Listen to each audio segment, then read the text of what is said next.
Welcome to Annie Stories. In this video, I'll be reading Joseph Jacobs' selected and edited version of The Broken Pot. You will truly understand what it means when people say, "Don't get ahead of yourself." So without further ado, let us begin our journey of Indian fairy tales. The Broken Pot. There lived in a certain place a Brahmin whose name was Savahavagripana, which means a born miser. He had collected a quantity of rice by begging, and after having dined off it, he filled a pot with what was left over. He hung the pot on a peg on the wall, placed his couch beneath, and looking intently at it all night, he thought, "That pot is indeed brimful of rice. Now, if there should be a famine, I should certainly make 100 rupees by it. With this, I shall buy a couple of goats. They will have young ones every 6 months, and thus I shall have a whole herd of goats.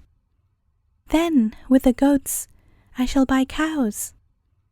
As soon as they have calved, I shall sell the calves. Then, with the calves, I shall buy buffaloes. With the buffaloes, mares. When the mares have foaled, I shall have plenty of horses. And when I sell them, plenty of gold. With that gold, I shall get a house with 4 wings, and then a Brahmin will come to my house and will give me his beautiful daughter with a large dowry. She will have a son, and I shall call him Somasarman. When he is old enough to be danced on his father's knee, I shall sit with a book at the back of the stable, and while I am reading, the boy will see me, jump from his mother's lap, and run towards me to be danced on my knee. He will come too near the horse's hoof, and full of anger, I shall call to my wife, 'Take the baby, take him.'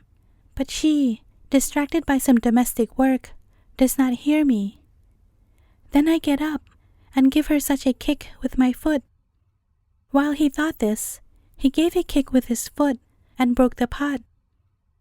All the rice fell over him and made him quite white. Therefore, I say, he who makes foolish plans for the future will be white all over, like the father of Somasarman. The end.